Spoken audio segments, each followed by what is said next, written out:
السلام علیکم ورحمۃ اللہ وبرکاتہ۔ بسم اللہ الرحمن الرحیم۔ اللہ کے نام سے شروع کرتے ہیں جو بڑا مہربان اور نہایت رحم کرنے والا ہے۔ پارہ نمبر 22 سورہ سبا کی آیت نمبر 14، جس میں وادی سبا کا ذکر فرمایا گیا کہ بے شک سبا ان کے لیے آبادی میں نشانی تھی، 2 باغ دائیں اور بائیں، اپنے رب کا رزق کھاؤ اور اس کا شکر ادا کرو، پاکیزہ شہر تھا اور بخشنے والا رب۔ تو انہوں نے منہ پھیرا تو ہم نے ان پر زور کا اہلا یعنی سیلاب بھیجا، اور ان کے باغوں کے عوض 2 باغ انہیں بدل دیے، جن میں بکٹا یعنی کہ بد مزہ میوہ، جاؤ اور کچھ تھوڑی سی بیریاں۔ ہم نے ان کا یہ بدلہ دیا ان کی ناشکری کا۔ یعنی ان آیات میں وادی سبا کا ذکر فرمایا گیا، یعنی کہ سبا عرب کا ایک قبیلہ ہے جو اپنے جد کے نام سے مشہور ہے، اور جد سبا بن یشچب بن یارب بن قحطان ان کے جد تھے، اور یہ حدود یمن میں واقع تھی۔ اللہ تعالیٰ کی وحدانیت اور قدرت پر دلالت کرنے والی اور نشانی کیا تھی، اس کا آگے بیان ہوتا ہے۔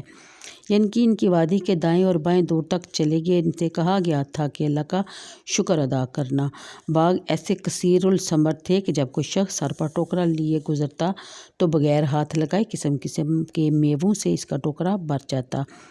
یعنی کہ یہ اللہ تعالیٰ کی نعمت تھی، اس پر بجائے وہ شکر کرنے کے مغرور ہو گئے، یعنی کہ یہ سب ہماری محنت کا صلہ ہے۔ اور وہ باغ جو یعنی کہ اس کا میوہ جو تھا لطیف اور خوش ذائقہ تھا، آب و ہوا صاف ستھری تھی، اتنی صاف ستھری کہ سرزمین میں نہ کوئی مچھر، نہ مکھی، نہ کھٹمل، نہ سانپ، نہ بچھو۔ ہوا کی پاکیزگی کا یہ عالم کہ اگر کہیں اور کا کوئی شخص اس شہر سے گزر جائے اور اس کے کپڑوں میں جوئیں یا ہوں تو وہ سب مر جائیں۔ حضرت ابن عباس رضی اللہ تعالیٰ عنہما نے فرمایا کہ شہر سبا صنعا سے 3 فرسنگ کے فاصلے پر تھا، یعنی تم اگر رب کی روزی پر شکر کرو اور طاعت بجا لاؤ تو وہ بخشش فرمانے والا ہے۔ ان آیات سے یہ بھی ثابت ہوتا ہے کہ اللہ کے دیے ہوئے رزق پر صبر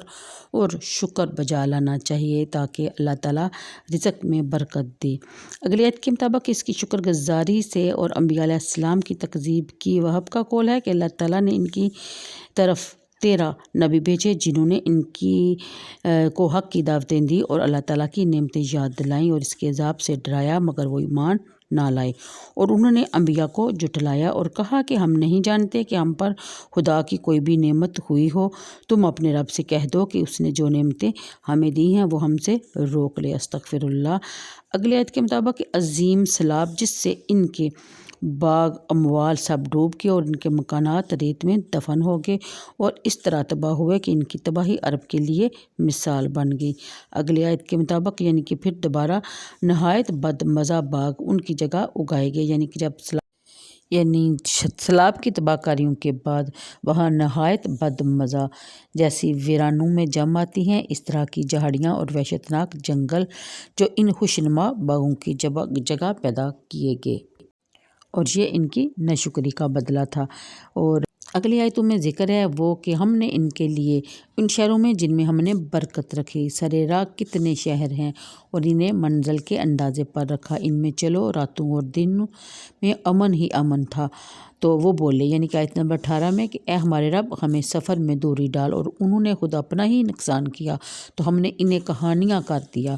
یعنی ان آیات میں ذکر ہے قریب صبا سے شام تک کے سفر کرنے والوں کا کہ اس راہ میں توشہ اور پانی ساتھ لے کر جانے کی انہیں کوئی ضرورت نہ تھی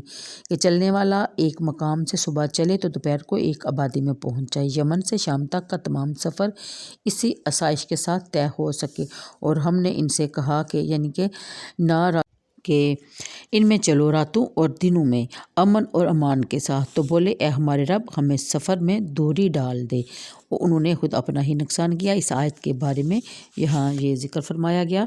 کہ سفر کرتے وقت انہیں نہ تو کسی دشمن کا خوف ہوتا تھا، نہ بھوک نہ پیاس، سب کچھ راستے میں ہی تھا، یعنی کہ پھلدار درخت اور چشمے اور ٹھنڈی چھاؤں، بیٹھنے کے لیے بہترین جگہیں، تو ان سے یہ برداشت نہ ہوا اور انہوں نے اللہ سے دعا کر ڈالی کہ ہمیں ہمارا یہ سفر اتنی جلدی ختم نہ ہو، بہت دیر ہمارے سفر میں یعنی کہ لگے۔ تو یعنی غم مالداروں میں حسد پیدا ہوا۔ اس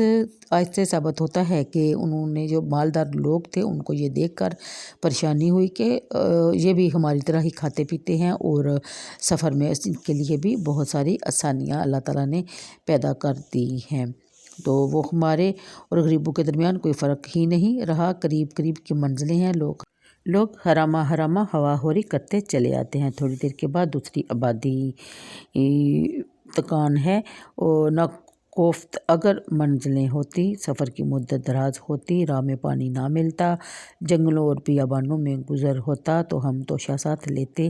پانی کے انتظام کرتے سے اور سواریاں اور خدام ساتھ رکھتے، سفر کا لطف آتا اور امیر غریب کا کوئی فرق ظاہر ہوتا۔ یہ خیال کر کے انہوں نے کہا کہ یعنی ہمارے لیے شام کے درمیان جنگل اور بیابان کاٹ دے کہ بغیر توشہ سواری کے ہم سفر نہ کر سکے۔ تو آج کے لیے اتنا ہی، مجھے دیجیے اجازت، دعاؤں میں یاد رکھیے، اللہ حافظ۔